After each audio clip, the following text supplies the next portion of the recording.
time machine at time travel. Isa sa mga makulay na usapin at nababalot ng misteryo sa mainstream science. Sino ba naman ang hindi pa nakaisip bumalik sa nakaraan o silipin kung ano ang meron sa ating hinaharap? Base sa isang survey, isa sa mga bagay na gusto natin balikan at baguhin ay ating mga maling nagawang desisyon sa ating buhay. Karamihan naman ay gusto lang makita kung ano na ang pinagbago ng ating mundo sa ating hinaharap. Sa dinami-raming naglabas sa mga videos, pictures, at mga artikulo na nagpapatunay umano na ang pagta-time travel ay nangyari na, meron pa rin mga hindi naniniwala at hindi kumbinsido tungkol dito. May nakagawa na ba talaga ng time machine? May nakabalik na ba sa nakaraan o nakapaglakbay sa ating hinaharap?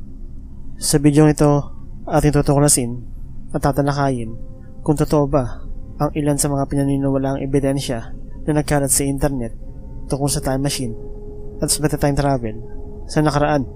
Kaya tutukan niyo pong maigi ang episode na to at baka ikagulat niyo ang ilan sa ating mga nakalap.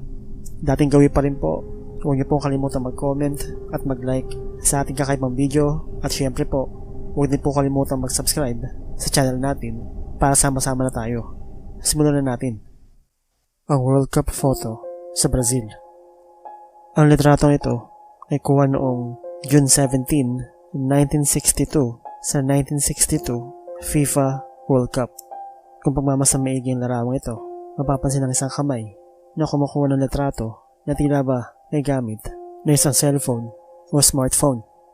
Sa pwesto ng paghawak at itsura ng gamit at kung iyong tititigan, maaari mo talaga ikumpara ang bagay na to sa isang cellphone.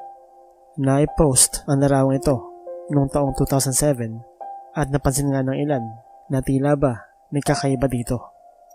At kung isa kang diehard fan ng football at kaya mo makabalik sa nakaraan, hindi malayong dayuhin mo rin ang labang ito. Ito kasi ang isa sa pinakamadugong laban ng football sa kasaysayan ng FIFA World Cup. Pero ayon sa isang eksperto sa mga vintage camera, ito daw ay isang box camera na nagkataong hinawakan lamang na patagilid gamit ang isang kamay, kaya nagmisturang tila ba isang cellphone. Pero ano sa tingin niyo? Totoo ba? Ang astronaut sa Salamanca Cathedral. Sinimulang itayo ang katedral na ito noong 1513 hanggang 1733. Naging kontrobersyal ang simbahan nang maipalabas ito sa isang sikat na channel sa iba't ibang bansa na tumatalakay sa mga sinaunang alien at time traveler.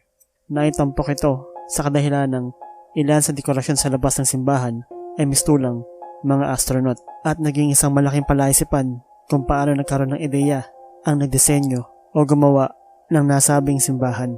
Kung pagbabasehan natin ang kasaysayan, ginawa ang simbahan noong 1513 hanggang 1733. Malayo-malayo ito sa petsa ng unang pagtungtong ng tao sa buwan na ginanap noong July 20, 1969. Mahigit kumulang 236 na taon na nakakaraan nang mabuo ang simbahan. Kung pagmamasdan ng maigi ang mga ito, hindi may kakila na parehas na parehas ang kasuotan ng estatwa na to sa kasalukuyang astronaut. Mula sa helmet, oxygen tube sa dibdib, pangtaas at iba pang damit, maging ang sapatos ay maliwanag pa sa sikat ng araw na pawang kinopya o ginaya sa ating kasalukuyang damit. Paano nga ba nangyari ito? Base sa mga lumabas na impormasyon o ilang mga artikulo, ito daw ay isang maaaring ebidensya ng time travel o pagbisita ng mga alien noong sinaunang panahon. Subalit, nakakadismaya mang isipin, may simpleng paliwanag ang ilan sa mga kontra sa teoryang ito at maaaring ito pa nga ang totoong nangyari. Base sa paliwanag, dahil nga ang simbahang ito ay luma at sinauna, hindi maiwasan na ito ay masira ng bahagya. Kaya noong 1992, ito ay pinarenovate at ang mismong nag-ayos dito ang nakaisip maglagay ng iba't ibang imahe o disenyo sa dingding ng simbahan. At nariyan na nga ang astronaut. Kaya daw ito naisip ilagay ay dahil kinikilala ng skulptor na isa sa pinakamalaking achievement ng mga tao ang pagpunta natin sa buwan. Pero, kumbinsido ba kayo?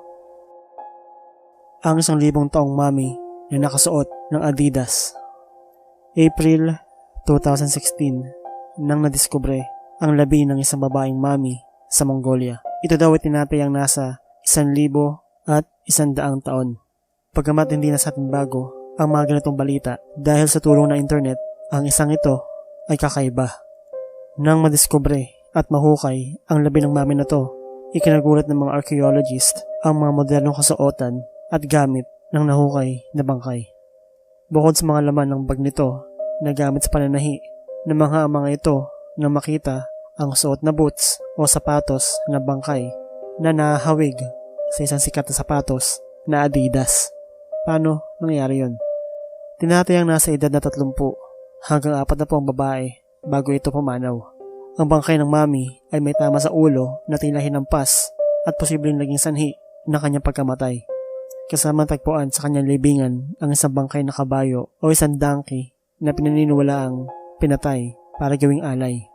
Mabilis kumalat at naging trending sa internet ang mga larawan, lalo na ang sapatos nito. Maraming nagkumpara at nakumbinsi na malaki nga pagkakahawig ng sikat na brand ng sapatos na gamit o suot ng mami.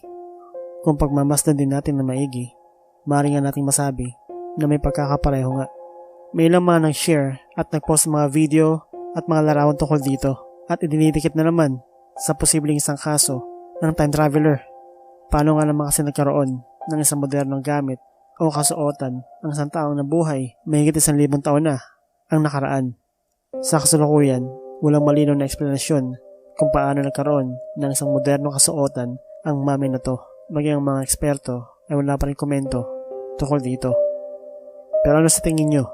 Ilan lang yan sa napakadaming impormasyon na makikita at mababasa natin tungkol sa usapin ng time travel. Mapa-internet, mapa-libro, mapapalabas. Walang limitasyon kung anong kayang gawin nating mga tao. Ipapatunay dito ang mga teknolohiyang gamit natin magpasa hanggang ngayon. Pero kung kayong tatanungin, posible nga ba natin makamit o posible bang makagawa ng isang time machine sa ating hinaharap? Comment lang po sa inyong mga reaksyon at i-like po ang ating video. Huwag din po kalimutan mag-subscribe para sama-sama na tayo. Maraming salamat po. At pasensya na po kayo kung ngayon na po ulit tayo nakapag-post ng video. Medyo naging busy po tayo ng mga nakaraang linggo. Pero sisikapin po natin maging on time ang upload natin sa susunod ng mga linggo. Thank you po ulit sa support. Kita-kita po tayo sa next video. Kakaiba ito.